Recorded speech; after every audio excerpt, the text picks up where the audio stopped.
This is VALE Road, and we are descending Cemetery Hill on the approach to the roundabout at Ponderosa and Samuel Streets.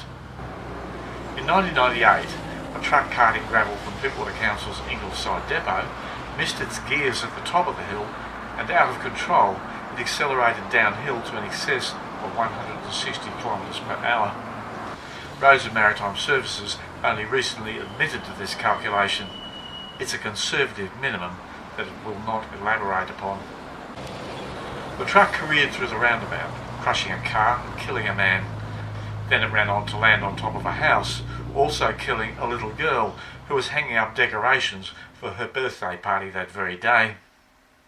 A few years later, another gravel truck similarly lost control and careered across the roundabout to plough into the earth mound in front of Hungry Jack's. Only the driver was injured. In October 2013, a Coots petrol tanker with defective brakes sped across the roundabout, rolled on its side and hit 4 cars. 2 men in one car died. An even greater catastrophe was narrowly averted. Within a week, Pittwater citizens, organised as Friends of VALE Road, convinced local MP Rob Stokes of the need for additional slow down signage.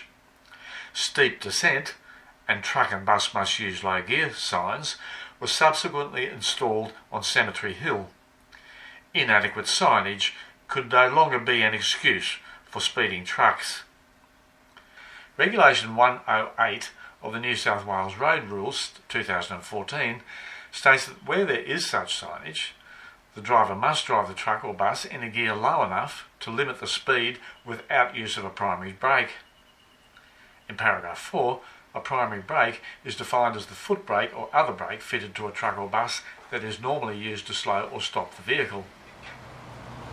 In a nutshell, a truck is not allowed to use a primary brake on Cemetery Hill between the two signs. Instead, it must control speed solely by use of lower gears. The effect of this rule is that 1.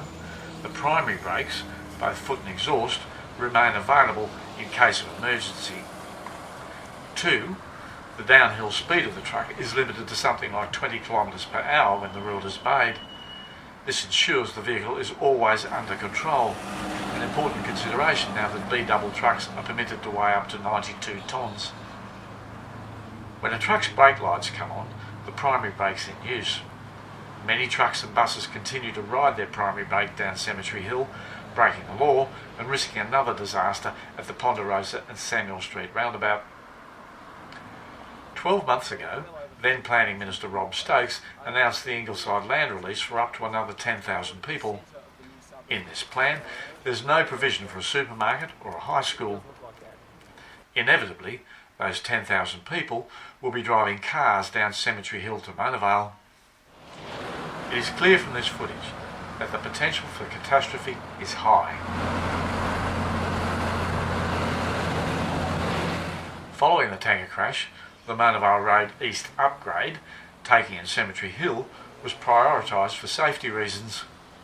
On the 3rd of March 2016, Friends of VALE Road met with Rob Stokes to raise safety concerns with the proposed upgrade.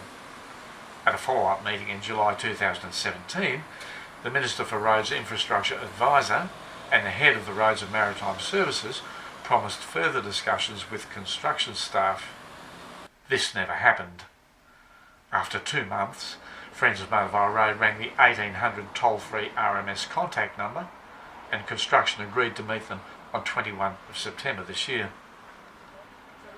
The RMS proposal is for a split road with 2 lanes each way and an 80 km per hour speed limit down Cemetery Hill, with 60 km per hour for trucks and buses.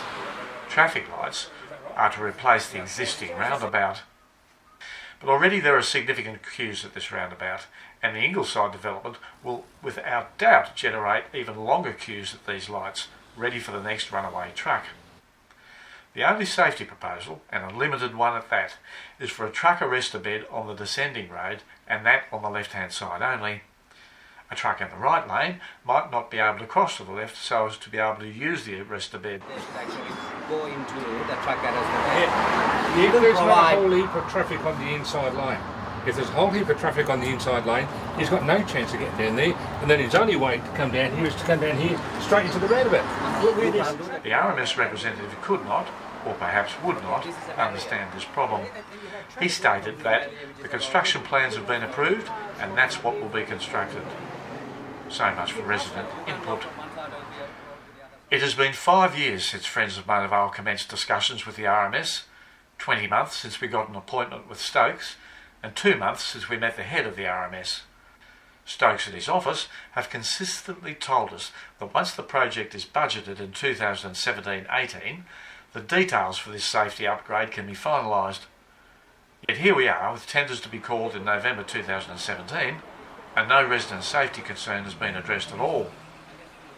This is entirely consistent with the well-established Robert Gordon Stokes method of assuaging resident concerns while managing them into oblivion.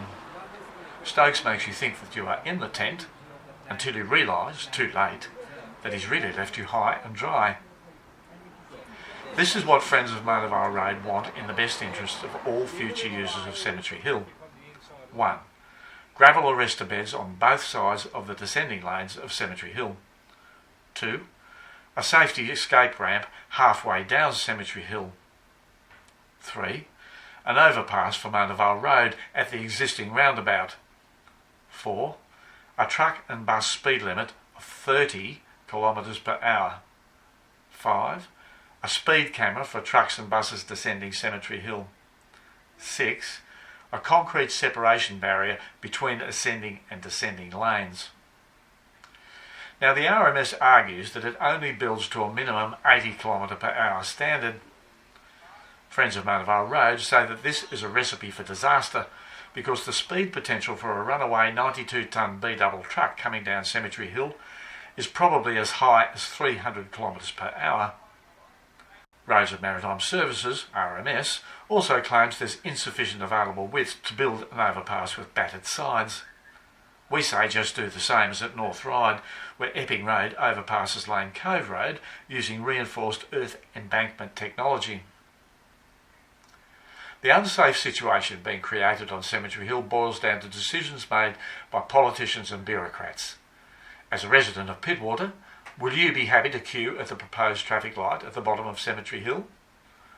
Will you think of a runaway 92-tonne B-double or a 25-tonne gravel truck or even just a school bus riding its primary brake down Cemetery Hill until it overheats and fails?